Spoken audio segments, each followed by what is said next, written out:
வணக்கம். இலங்கையின் இன்றைய தலைப்புச் செய்திகள். 2024 ஜனாதிபதி தேர்தலுக்கான கட்டுப்பணம் செலுத்தும் நடவடிக்கைகள் நிறைவு. கொழும்பில் இன்று விசேட பாதுகாப்பு ஏற்பாடுகள். சஜித் பிரேமதாசவிற்கு ஆதரவு தெரிவித்த சம்பிக்க ரணவக்க. பாடசாலைகளுக்கு விடுமுறை வெளியானது விசேட அறிவிப்பு. ஜனாதிபதி தேர்தலில் நாமலுக்கு ஆதரவு தெரிவித்த கோடபாய ராஜபக்ஷ. ஜனாதிபதி தேர்தலை புறக்கணிக்குமாறு கோரி யாழ்ப்பாணத்தில் தொடரும் துண்டு பிரசுரப்படங்கள்.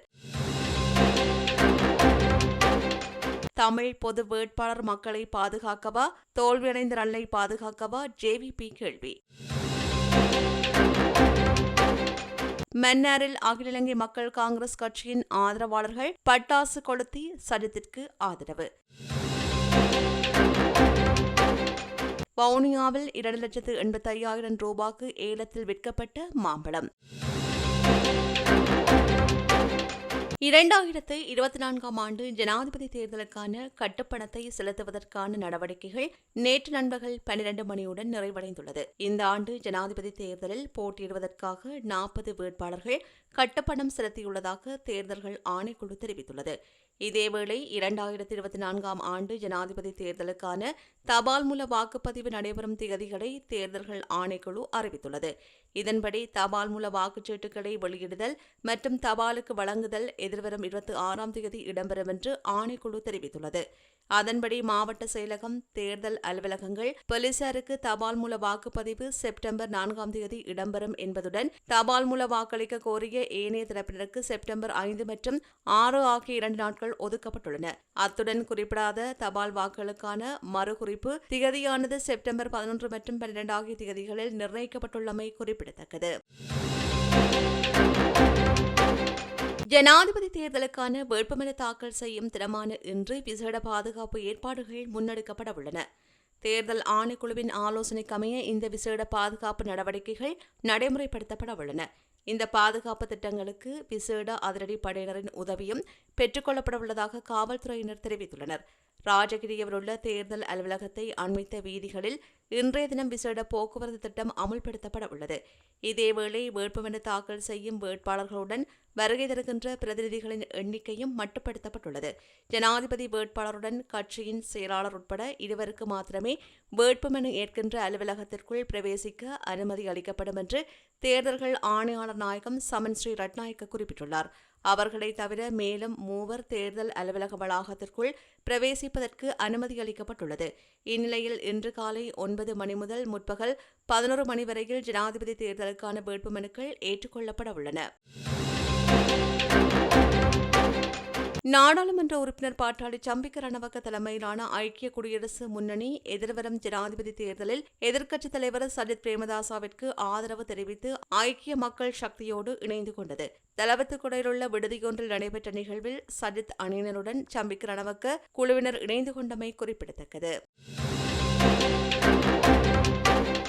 அரசு மற்றும் அரசு அங்கீகாரம் பெற்ற பாடசாலைகளுக்கு 2024 ஆண்டுக்கான 2ஆம் தவணை விடுமுறை எதிர்வரும் வெள்ளிக்கிழமை வழங்கப்படவுள்ளதாக கல்வி அமைச்சு தெரிவித்துள்ளது. பாடசாலைகளுக்கான 3ஆம் தவணை கல்வி நடவடிக்கைகள் ஆகஸ்ட் மாதம் 26ஆம் தேதி ஆரம்பமாகும் என்று கல்வி அமைச்சு மேலும் குறிப்பிட்டுள்ளது. எதிர்வரும் ஜனாதிபதி தேர்தலில் பொதுஜன பெரமுன சார்பில் களமிறக்கப்பட்டுள்ள நாமல் ராஜபக்ஷவிற்கு முன்னாள் ஜனாதிபதி கோடபாய ராஜபக்ஷ தனது ஆதரவை தெரிவித்துள்ளார். இந்நிலையில் தேர்தலில் போட்டியிடுவதற்காக நாடாளுமன்ற உறுப்பினர் நாமல் ராஜபக்ஷவினால் வேட்புமனுவில் கையொப்பமிடுகின்ற நிகழ்வில் கோடபாய ராஜபக்ஷ கலந்து கொண்டார். இந்நிகழ்வில் மஹிந்த ராஜபக்ஷ, கோடபாய ராஜபக்ஷ, பெசல் ராஜபக்ஷ குடும்பத்தினர் உள்ளிட்ட அரசியல் தரப்பினரும் கலந்து கொண்டிருந்தமை குறிப்பிடத்தக்கது. தமிழ் ஜனாதிபதி வேட்பாளர் நியமனம் தமிழ் மக்களின் அபிலாஷைகளை வென்றெடுப்பதற்கான எண்ணத்தை மாற்றி தோல்வியடைந்த ரணில் விக்ரமசிங்கவை வெல்ல வைக்கும் முயற்சியாக அமைவதாக மக்கள் விடுதலை முன்னணியின் யாழ் மாவட்ட அமைப்பாளர் ராமலிங்கம் சந்திரசேகரன் குற்றம் சாட்டினார். நேற்றைய தினம் யாழ்ப்பாணத்தில் உள்ள அவரது கட்சி அலுவலகத்தில் இடம்பெற்ற ஊடகவியலாளர் சந்திப்பின் போது அவர் இவ்வாறு தெரிவித்தார். இந்த தமிழ் வேட்பாளர் ஒருவரை நிறுத்துவதற்கான நடவடிக்கைகள் கடந்த காலங்கள் எடுக்கப்பட்டது. ஆனால் இன்றைக்கு அது பிசுபிசுத்து போயிருப்பதை காணக்கூடியதாக இருக்கின்றது. ஏனென்றால் தமிழ் வேட்பாளரை முன்வைக்கின்ற போது அவர்களுடைய நோக்கமாக குறிக்கோளாக அதிலிருந்த பல்வேறு சிவில் துறையை சார்ந்த பேராசிரியர்கள் அல்லது முக்கிய நபர்கள் சிவில் செயற்பாட்டாளர்களுடைய கூற்று, நாங்கள் யாரோடும் பேரம் பேச போவதில்லை, நாங்கள் இந்த பேரம் பேசுவதை முற்றுப்புள்ளி வைக்க வேண்டும், அதன் காரணமாகவே இன்றைக்கு தமிழ் பொது வேட்பாளரை நிறுத்துகின்றோம் என்று கூறுகின்றார்.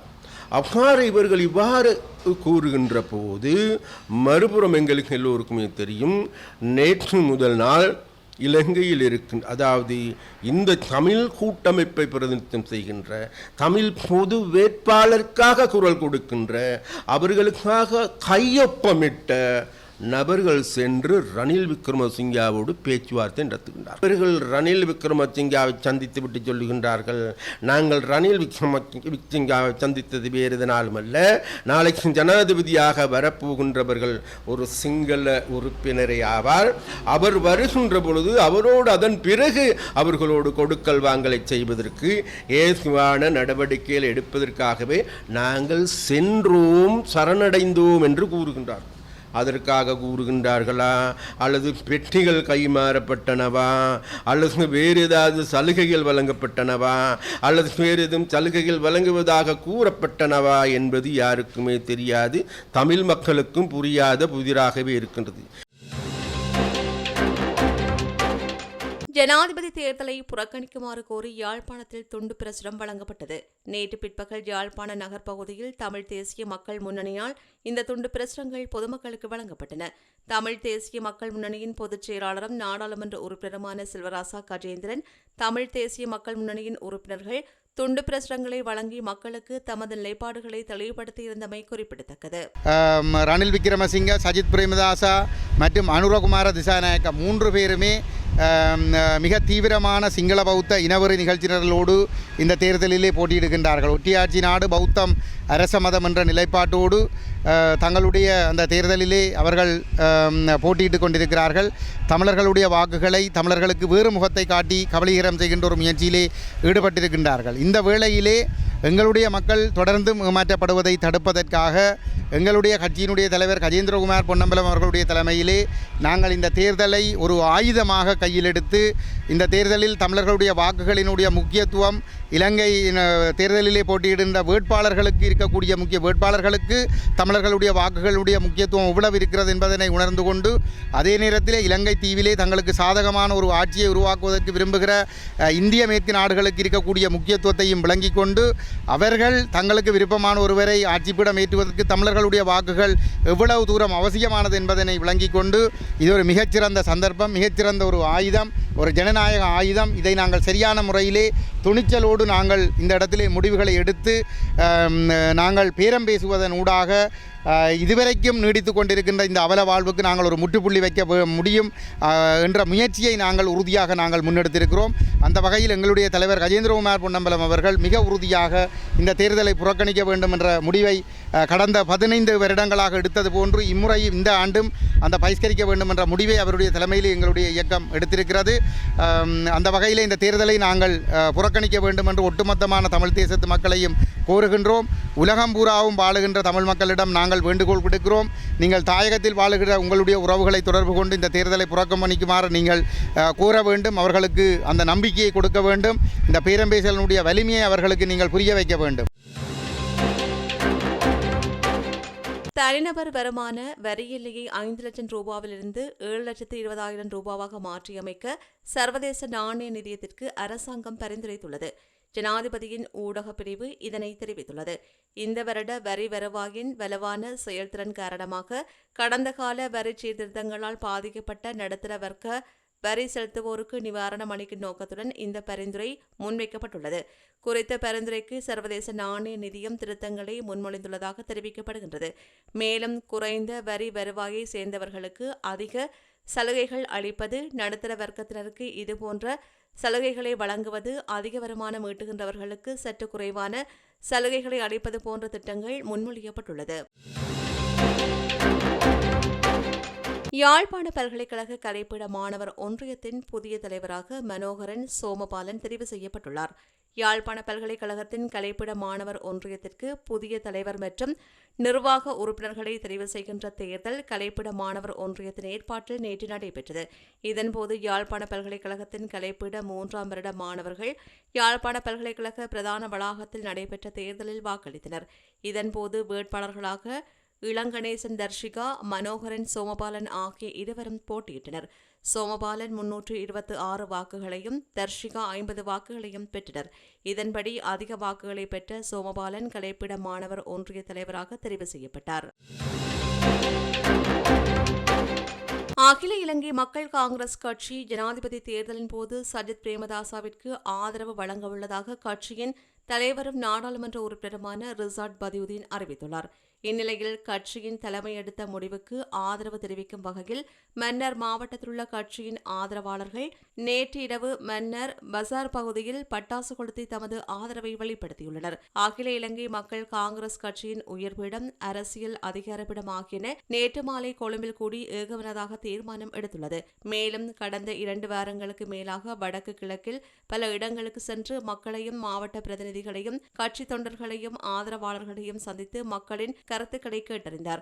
மக்களின் கருத்துக்கள் உயர்பீடத்தில் முன்வைக்கப்பட்ட பின்னரே சஜித் பிரேமதாசாவை ஆதரிப்பதென்று ஏகமனதாக முடிவு செய்யப்பட்டது. இந்நிலையில் கட்சியின் தலைவர் ரிசாட் பதியுதீன் நேற்று கொழும்பில் ஏற்பாடு செய்யப்பட்ட விசேட ஊடக சந்திப்பின் போது ஜனாதிபதி தேர்தலின் போது சஜித் பிரேமதாசாவை ஆதரிப்பதாக உத்தியோகமாக அறிவித்தார். கட்சியின் மன்னர் மாவட்ட ஆதரவாளர்கள் மன்னர் பசார் பகுதியில் பட்டாசு கொளுத்தி தமது ஆதரவை வெளிப்படுத்தினர்.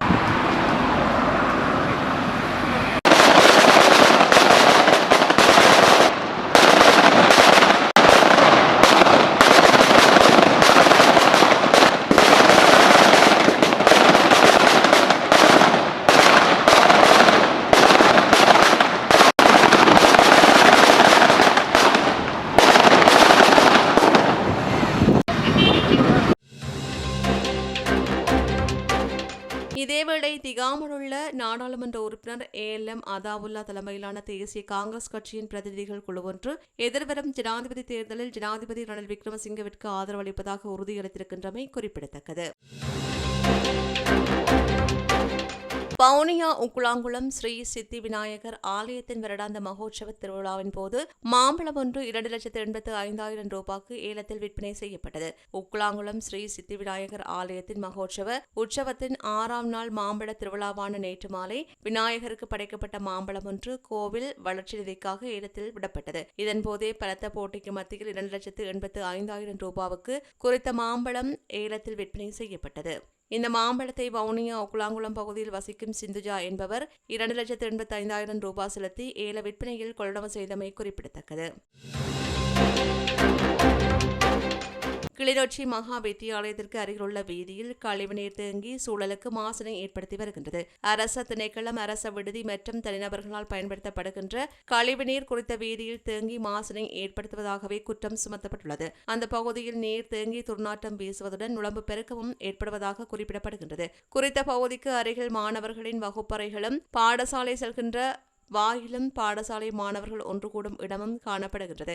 இந்நிலையில் துர்நாற்றத்தினாலும் மற்றும் நுழம்பினாலும் மாணவர்கள் பாதிக்கப்படுகின்றனர். அத்துடன் அந்த வீதியால் மக்கள் பயணிக்க முடியாத நிலையில் துர்நாற்றம் வீசி சூழல் மாசுபடுகின்றமை குறிப்பிடத்தக்கது. இந்நிலையில் இந்த விடயம் தொடர்பில் அந்த பகுதியில் உள்ள அரசு திணைக்களமும் கரைச்சி பிரதேச சபையும் விரைந்து நடவடிக்கை எடுக்க வேண்டும் என்று கோரிக்கை விடுக்கப்பட்டுள்ளது. குளவி தாக்குதல் காரணமாக சிகிரியா உள்ளூர் மற்றும் வெளிநாட்டு சுற்றுலா பயணிகளுக்கு தற்காலிகமாக மூடப்பட்டுள்ளது.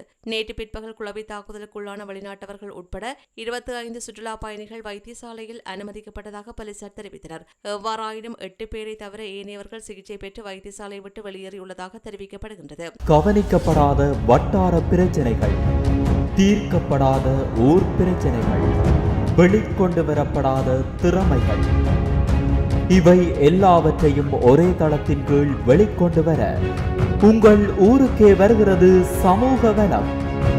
உங்கள் பிரதேசத்தில் உங்களுடன் இணைந்து பயணிக்க உள்ள சமூக வனத்தில் நீங்களும் இணைந்து கொண்டு ஒருமித்த சமூகமாய் கரமுயர்த்திடவாரே.